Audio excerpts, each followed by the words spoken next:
Kang Ji-ho did not flinch. Not when the board questioned a 9-figure acquisition. Not when his mother wept over his father's empty chair at Chuseok. Not when the press called him a glacier with a tax ID number. The man who owned the Chunji Hotel Group, 11 properties strong and growing, had perfected the art of feeling nothing in front of people who could use it against him. He had not always been like this. There had been a version of Ji-ho, 20 years old and still soft in the places that mattered, who believed loyalty was a thing you could build a family on. That version of him died in a hospital corridor on the night his father was shot outside the Chunji Myeongdong, bleeding out from a wound meant for someone else, betrayed by a business partner his father had trusted for 15 years. Ji-ho had buried his father, taken the company at 21, and buried the soft version of himself right alongside him. So when Imani Brooks walked into his boardroom 40 minutes late, soaked from a soul downpour, holding a knife roll under one arm like it was a newborn, Ji-ho's first instinct was to have her removed. His second instinct, the one that actually won, was to watch her. "You're late," he said. "I'm aware." She set the knife roll on the conference table like it belonged there, unzipped it with 2 fingers, and started laying out 4 small dishes she'd clearly been keeping warm under foil in a tote bag for the last hour. "I'm also the only chef on your short list who didn't send a stage assistant to do my tasting plates for me, so I figure we're even." The room, his CFO, his head of brand, 2 members of the search committee who had spent 3 months vetting candidates for the flagship restaurant at the new Han River property, went very quiet. Nobody spoke to Kang Ji-ho like that. Nobody who wanted to keep their job, anyway. "Sit," he said. She didn't sit. She plated. Imani Brooks had grown up in her grandmother's kitchen in Kingston before her family moved to Atlanta when she was 9, and she had spent the next 2 decades chasing the particular alchemy when a Scotch bonnet met a sheet of nori, when allspice found gochujang, and decided they'd always belong together. She had cooked in 3 Michelin kitchens and walked out of all 3 because she got tired of shrinking herself to fit someone else's idea of fine dining. She had come to Seoul on her own dime, on a hunch, because she'd eaten at a tiny anju bar in Itaewon 2 years ago and thought, I could build a whole language out of this. She had not come to fall apart over a man with a jaw like a closed door. "Jerk marinated galbi," she said, sliding the first plate toward him. "Scotch bonnet cuts the fat. The char does what char does. Second plate is ackee, done the way my grandmother did it, except I'm using gosari instead of saltfish backbone because saltfish is a pain to source fresh here and I refuse to serve you something reconstituted." She kept going, plate by plate, not once looking up to gauge his reaction, which was, Ji-ho would later admit to no one, the most disarming thing a person had done to him in 11 years. He picked up the chopsticks. He tasted the galbi. For a moment, Kang Ji-ho, who had eaten in the finest dining rooms on 4 continents and felt nothing but the low hum of obligation, forgot to maintain his face. "Again," he said. "Excuse me? Whatever expression I'm making right now, do it again. I want to remember it." Imani blinked, then laughed, a short, surprised bark of a laugh that she immediately looked embarrassed about, like she hadn't meant to let it out in front of a man who'd reportedly fired a regional manager for being 5 minutes late to a video call. "Is that your version of a compliment?" "It's the only version I have." If you're already invested, go ahead and follow along because the story is about to get a lot more complicated than a tasting menu. She got the job. Not because he overruled his committee, he didn't have to. Her plate spoke a language the rest of the candidates were only translating badly, and everyone at that table knew it before she'd finished her 4th dish. But Ji-ho found himself walking down to the test kitchen on the 3rd floor more often than a CEO building a Han River tower had any reason to. He told himself it was due diligence. He told his head of brand it was due diligence. He did not tell anyone that he had started timing his calendar around the hours Imani Brooks was most likely to be standing over a stove, sleeves pushed up, humming something under her breath that wasn't quite a song. "You're doing the thing again," she said one evening, not turning around from the pass. "What thing?" The hovering, the standing in doorways with your arms crossed thing. My sous chef thinks you're casing the kitchen for a hostile takeover. I own the kitchen. That's exactly what someone casing it for a hostile takeover would say. He almost smiled. He caught himself doing it more and more around her. The almost. The thing his mother used to call the ghost of his father's smile, because Ji-ho's father had been a man who laughed easily, who'd built Cheonji on handshake deals and the kind of charm that made rivals into friends, before one of those friends decided a knife in the back was worth more than the friendship. I came to taste the new stock, Ji-ho said, which was a lie, and they both knew it. Imani turned around, wiped her hands on her apron, and studied him the way she studied a dish that wasn't quite balanced yet, like she was trying to identify the one ingredient that would make the whole thing make sense. You're coming because it's 7:15 and you've been in this building since 6 a.m. and nobody downstairs is going to tell the great Kang Ji-ho to go home and eat something. Is that an invitation? It's a bowl of oxtail. Sit down before I change my mind. He sat, he ate, and somewhere between the second spoonful and the moment she sat across from him with her own bowl, hip propped against the counter because there was only one stool, and she'd given it to him without seeming to notice she'd done it, Ji-ho understood that he was no longer thinking about the restaurant launch at all. "Tell me something true," he said, surprising himself. "About what?" "Anything. I spend most of my day being told what people think I want to hear. I'd like one true thing." Imani considered him for a long moment, long enough that he wondered if he'd overstepped, if the careful informality between them was about to curdle into something more appropriately distant. Then she said, "My grandmother used to tell me that food only tastes like home if you're brave enough to season it like you mean it. Most people cook scared. They're so afraid of being too much, too spicy, too loud, too ethnic for whoever's eating it, that they make something forgettable instead. I decided a long time ago I'd rather be too much than forgettable." "You're not too much," Ji-ho said quietly. "You're the first thing in this building that's tasted of anything in years." Imani looked at him like she didn't quite know what to do with that. Neither did he. But something had shifted in the small kitchen, something neither of them had invited, and neither of them, in that moment, wanted to send away. She found out who he really was the way most people in Seoul eventually did, not from him, but from the silence that followed his name in every room he entered. "You didn't think to mention," she said 3 weeks later, arms crossed in the stairwell where she'd cornered him after overhearing 2 line cooks arguing about whether the rumors were true, "that Cheonji isn't just a hotel company, that your family has history, that the reason your father's old partner disappeared from every business registry in this country isn't because he retired." Ji-ho's jaw tightened. "I didn't think it was relevant to a kitchen renovation. It's relevant to whether I'm cooking for a hotel chain or laundering reputation for—" "Don't." His voice dropped, low and sharp enough that Imani actually stopped. "Don't finish that sentence in this stairwell. Not because I'll be angry, because if the wrong person hears you say it out loud, it puts a target on you that I cannot protect you from fast enough." That stopped her harder than the warning itself. "Protect me from who?"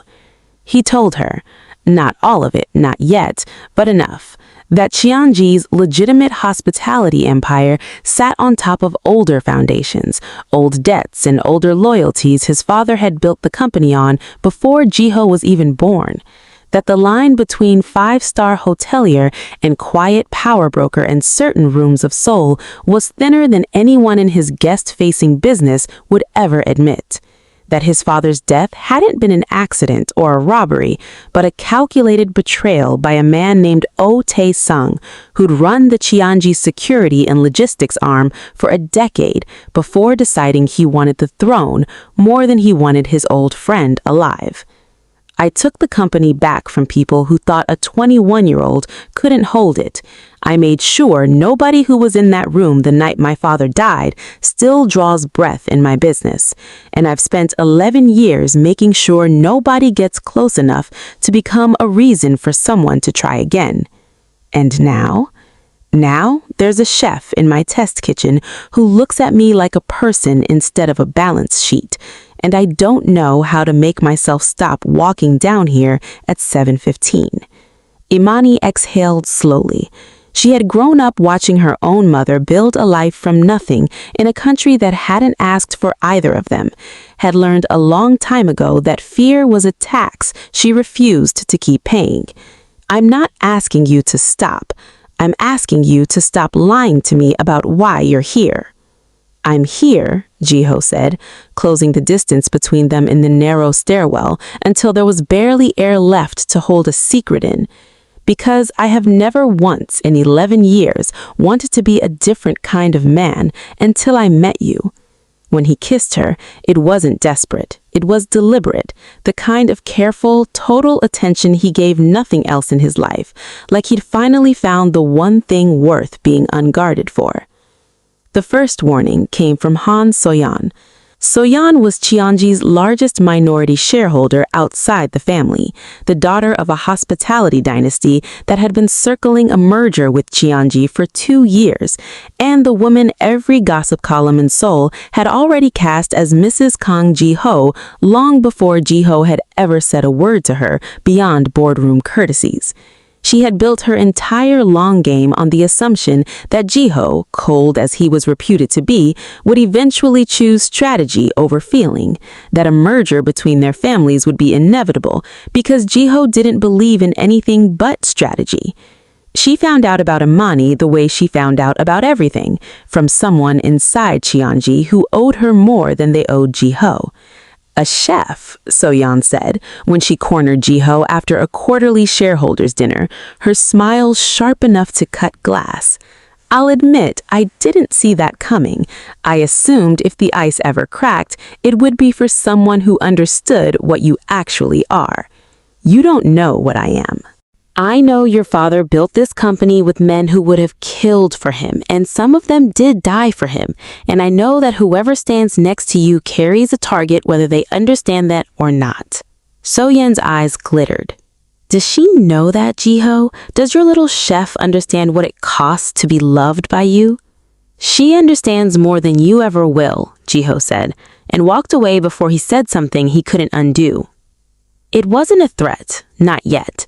But Ji-ho had spent 11 years learning to read the early architecture of a war before the first shot was fired, and So-yeon's smile that night had the shape of a woman recalculating her odds. The pressure came first as inconvenience. A permit for the restaurant build-out mysteriously stalled at the district office. A produce supplier Imani had spent months cultivating a relationship with abruptly stopped returning her calls. A planted item in a hospitality trade blog questioning whether Cheonji's diversity hire had the credentials for a flagship launch, a phrase so calculated to wound that Ji-ho knew exactly which PR firm had placed it and exactly who had paid for the placement. Imani didn't cry. She got quieter, sharper, the way she got right before she fixed a dish that wasn't working. I've been underestimated by better people than her, Ji-ho told Imani, slamming a cutting board down hard enough that 2 line cooks found something urgent to do at the other end of the kitchen. I'm not scared of a woman with a grudge and a trust fund. I am, Ji-ho admitted. Not of her directly, of what she's willing to use against you because she can't get to me. He doubled her security detail without telling her at first, which earned him a fight he fully deserved. I am not a problem for you to manage, Ji-ho. I am a person. Talk to me. And after that, he stopped managing and started including her, walking her through what his father had built, what it had cost, and what Ji-ho was and was not willing to let happen to her because of it. The real attack came 2 weeks before the restaurant's planned opening. Imani was leaving the test kitchen near midnight, exhausted, her mind still running through a menu sequence, when a man fell into step beside her on the service road behind the hotel. He was polite, he was calm. He said Miss Han wanted a brief conversation, nothing more, and that the car waiting at the corner would have her back within the hour.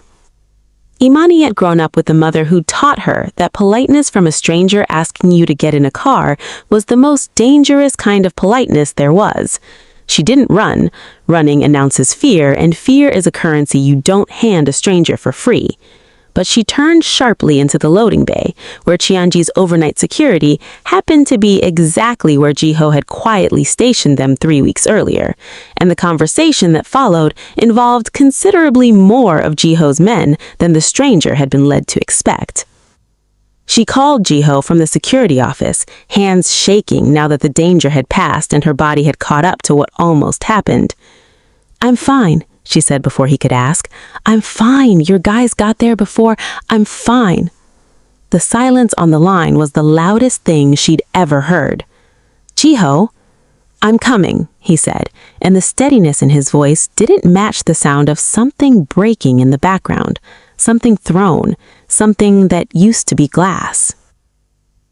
He found Han So-yeon the next morning in her own office, which was, Ji-ho would later acknowledge, a more controlled version of the conversation than the one he'd wanted to have. "You sent someone for her."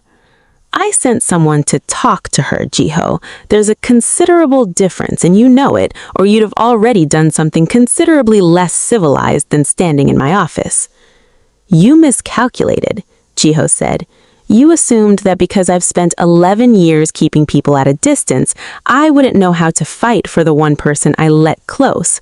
You were wrong. I learned how to fight before I learned how to feel anything else. My father made sure of that, and so did the man who killed him." So-yeon's composure flickered just slightly. "Is that a threat?" "It's a fact. You have shares in this company. You don't have leverage over my personal life. And after this morning, you don't have my patience either. The merger your father has been angling for is dead. Today. I'll have my legal team draft the language by end of day, and you can explain to your board why the deal collapsed 2 weeks before a flagship opening that every hospitality outlet in Asia is already covering. You'd torch a billion-dollar merger over a chef? "I'd torch considerably more than that," Ji-ho said, "for a woman who never once asked me to be anyone other than exactly what I am." He left her office without waiting for a response, which was in its own way the most devastating thing he could have done. Not rage, not threats, just the quiet, total finality of a man who had already moved on to protecting what mattered, and no longer had room in his calendar for what didn't. The restaurant opened on schedule. Imani stood at the pass on opening night in chef's whites with her locks pulled back, watching her food go out into a dining room full of critics and socialites, and at least one minor celebrity who'd been seated specifically because his publicist had begged, and she felt, for the first time in a career built on proving herself to rooms that hadn't wanted her there, completely and entirely unafraid. Ji-ho found her in the walk-in at the end of the night, the only quiet room left in a building that had just spent 6 hours being loud with the particular electricity of a launch that worked. "The galbi, table 6, asked for the recipe. I told them it wasn't for sale." "You don't get to give away my secrets, Mr. Kang." "I wouldn't dream of it." He reached into his jacket and produced a small black box, plain, no ribbon, because he'd learned by now that Imani had no patience for performance she hadn't asked for. "I wasn't going to do this tonight. I had a whole plan. Rooftop, candles, the kind of thing your friends back home would probably make fun of me for. They absolutely would. But I watched you tonight, in a room full of people who would have written you off 6 months ago, completely unbothered, completely yourself, and I didn't want to wait for the version of this moment that looked good in a photograph. I wanted the real one." He opened the box. Inside sat a ring set with a deep green stone, not a diamond. He'd asked weeks earlier, in a roundabout way that he thought she hadn't noticed, what stone she'd choose if it were up to her, and she'd said, "Tourmaline, green, like bay leaf," and laughed like it was a joke, and he had not forgotten. Imani stared at the ring, then at him, then let out a breath that was half laugh, half something closer to tears. "You remembered the tourmaline?" "I remember everything you tell me. It's possibly my most useless skill, and also the only one that's mattered in the last 6 months." "Ask me properly," she said, "and I'll consider it." He did, and in the cold quiet of a restaurant walk-in, surrounded by the herbs and citrus and Scotch bonnet peppers that had built the bridge between his world and hers, Kang Ji-ho, who had spent 11 years making sure no one could ever again take something from him that mattered, asked Imani Brooks to give him something to lose, on purpose, for the rest of his life. She said yes before he finished the sentence. 3 weeks later, on a Thursday Ji-ho would otherwise have forgotten by Friday, his assistant forwarded him an email from an address he didn't recognize, flagged urgent, no subject line. Inside was a single attachment, a grainy photograph from the night his father died, time-stamped, showing a second car in the alley that never appeared in any police report Ji-ho had ever been shown. Underneath, 3 lines of text. Your father's killer is still breathing, Ji-ho. You buried the wrong man. If you want the truth, you'll have to give up something first, and you already know what I'm going to ask for. Ji-ho sat very still in his office. The city spread out below him exactly the way it had been the night So-yeon walked out of his life, and felt, for the first time since the test kitchen and the oxtail and the tourmaline, the old colds beginning to climb back up his spine. Somewhere 2 floors down, Imani was teaching her sous chef how to break down a whole snapper, completely unaware that the ground beneath the life they just built had quietly begun, again, to shift.